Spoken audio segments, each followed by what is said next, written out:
رسول اللہ صلی اللہ تعالی علیہ وسلم کو یہ جو عظیم معجزہ معراج دیا، اس کی طاقت اور اس کی پاور اگر دیکھنی ہے تو رسول اللہ صلی اللہ تعالی علیہ وسلم کی اس حدیث کو سامنے رکھو کہ ایک ہے کہ بندہ جس رب پر اس کا ایمان ہے، دل میں اس کا نام آ جائے اس رب کا، تو رب ذوالجلال اس بندہ مومن کو کتنی طاقت دیتا ہے۔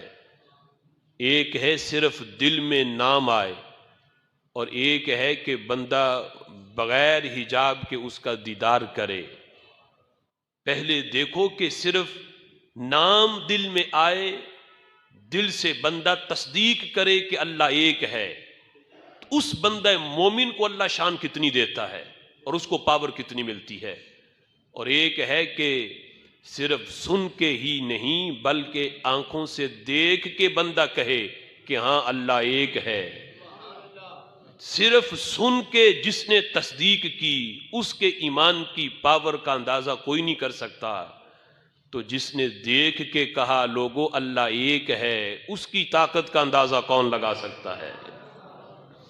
میرے آقا صلی اللہ تعالی علیہ وسلم ارشاد فرماتے ہیں، فرمایا جس وقت خلق کائنات جل جلالہ نے زمین کو پیدا کیا پانی پر، تو زمین نے حرکت کرنا شروع کی، تو خلق کائنات جل جلالہ نے زمین کی حرکت کو بند کرنے کے لیے رب ذوالجلال نے پہاڑ پیدا کیے۔ یہ پہاڑ یہ زمین کی میخیں ہیں۔ جس وقت پہاڑ اللہ نے پیدا کیے تو زمین کی حرکت بند ہو گئی، زمین نے حرکت کرنا بند کر دی۔ تو رب ذوالجلال کے فرشتوں نے جب یہ معاملہ دیکھا تو فرشتوں کو بڑا تعجب ہوا کہ اتنی وسیع تر زمین، پہاڑ کی وجہ سے یہ زمین حرکت کر رہی تھی، پہلے پہاڑ پیدا ہوئے تو زمین نے کانپنا بند کر دیا، زمین کو سکون مل گیا۔ تو پہاڑ پہلے سمجھ رہے تھے کہ زمین بڑی مضبوط چیز ہے، لیکن جب زمین ہل رہی تھی، پہاڑوں نے زمین کی حرکت کو بند کیا، تو فرشتوں نے تعجب بھی کیا، اور اللہ کی بارگاہ میں فرشتوں نے سوال بھی کیا، کہنے لگے یا ربی هل من خلقک شیء اشد من الجبال، اے اللہ کیا تیری مخلوق میں پہاڑوں سے بھی کوئی مضبوط چیز ہے، پہاڑوں سے بھی پاور والی چیز ہے، کہ جس پہاڑ نے زمین کی حرکت کو بند کیا، اس سے بڑھ کر تو تیری مخلوق میں کوئی پاور والی چیز نہیں ہوگی، کیا اس سے بھی مضبوط چیز ہے؟ تو رب ذوالجلال نے ارشاد فرمایا نعم الحدید، فرمایا پہاڑوں سے بھی مضبوط چیز لوہا ہے۔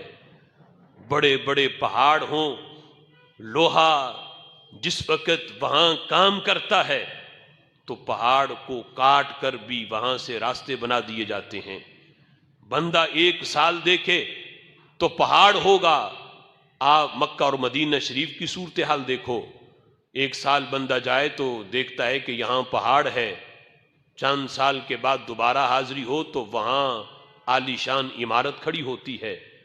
پہاڑوں کو کاٹ کے راستے بنا دیے جاتے ہیں، پہاڑوں کے نیچے سے سڑکیں نکل جاتی ہیں۔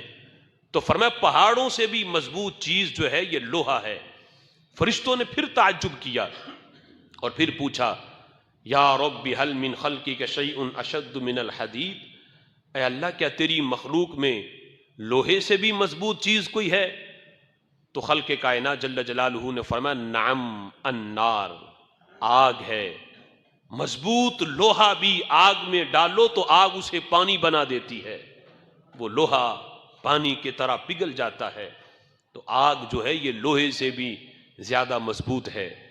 فرشتوں نے پھر پوچھا هل من خلقک اشد شیء من النار، اے اللہ کیا تیری مخلوقات میں کوئی آگ سے بھی پاور والی چیز ہے جو آگ پر بھی غالب آ جائے اور آگ کی حیثیت کو بھی ختم کر دے؟ تو خلق کائنات جل جلالہ نے فرمایا نعم الماء، آگ سے بھی مضبوط چیز پانی ہے، جس میں آگ سے بھی زیادہ پاور موجود ہے۔ آگ جل رہی ہو، پانی ڈالو تو وہ آگ کی حرارت کو ختم کر دے گی اور آگ کی حیثیت ختم ہو جائے گی۔ فرشتوں نے پھر پوچھا یا ربی حل من خلقک شیء اشد من الماء، اے اللہ کہ تیری مخلوق میں پانی سے بھی مضبوط چیز کوئی ہے؟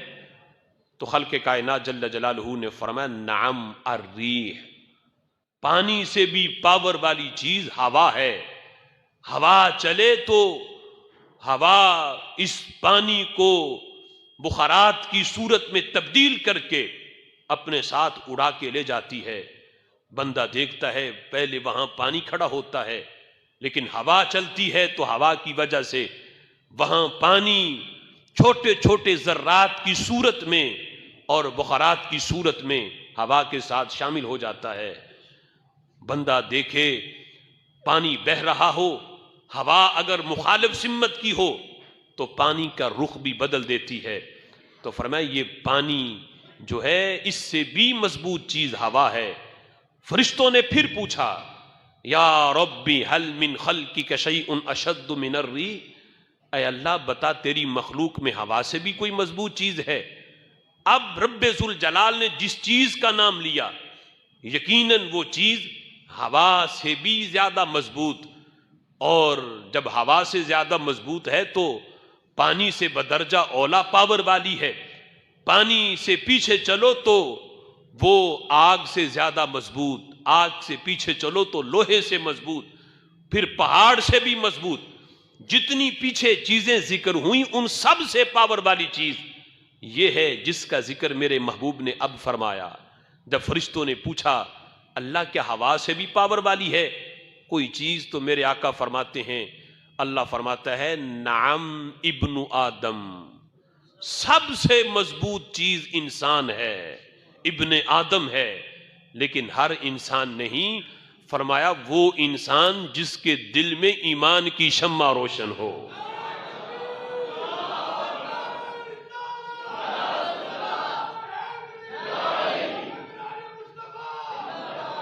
جس کے دل میں ایمان کی شمع روشن ہو، ایمان جس کے دل میں آ جائے، فرمایا وہ ہوا پر بھی پاور والا ہے، وہ ابن آدم لوہے سے بھی مضبوط ہے، وہ پہاڑوں پر بھی اس کی شان و شوکت ہے اور اس کی پاور پہاڑوں سے بھی زیادہ، آگ سے بھی زیادہ، پانی سے بھی زیادہ، ہواؤں سے بھی زیادہ، ہر چیز پہ رب ذوالجلال نے اس بندے کو فوقیت اور پاور دی ہے جس کے دل میں ایمان کی دولت موجود ہے۔ اب ایمان آتا کب ہے؟ ایمان کس چیز کا نام ہے؟ یہ ہے ایک تو بندہ زبان سے کہے لا الہ الا اللہ محمد الرسول اللہ، زبان سے یہ کلمہ پڑھے اور دل میں اس کی تصدیق ہو اللہ ایک ہے۔ جس رب کا نام دل میں آنے سے بندہ پوری کائنات سے پاور والا بنتا ہے، اس رب کا جس ہستی نے دیدار کیا ہوگا اس کی طاقت کا اندازہ کون لگا سکتا ہے؟ ایک ہے صرف نام آئے دل میں، زباں پہ نام آئے، دل میں نام آئے، دل میں تصدیق ہو جس نام کی، جس ذات کی، اس کی وجہ سے بندہ پوری کائنات میں جتنی پاور والی چیزیں ہیں ان سے بندہ مضبوط ہوتا ہے، ان سے زیادہ بندے میں طاقت آ جاتی ہے۔ تو جس ہستی نے بغیر کسی حجاب کے اتنا قریب ہو کے، جس طرح کمان کے دو سرے ہوتے ہیں، بلکہ اللہ فرماتا ہے فَكَانَ قَابَ قَوْسَيْنِ أَوْ أَدْنَىٰ، کمان کے دو سروں میں بھی فاصلہ زیادہ ہے، او ادنا، فرمایا اتنا بھی فاصلہ نہیں تھا، بس فرق اتنا ہی رہا، وہ درجۂ ابدیت میں رہے، وہ رب جو ہے وہ خالق رہا، بس اتنا فرق تھا۔ یہ بندے ہیں، یہ مخلوق ہیں، وہ خالق ہے، بقیہ رب ذوالجلال نے ہر پردہ اٹھا دیا۔ میرے نبی نے اتنا قریب ہو کے رب کو دیکھا، وہ قرب او ادنا میں کتنا ہے یہ قرب دینے والا جانتا ہے یا قرب لینے والا جانتا ہے؟ اتنا قریب ہو کے جس ہستی نے عین ذات کا مشاہدہ کیا، اندازہ کرو رب ذوالجلال نے اس ذات کو پھر طاقت کتنی عطا فرمائی۔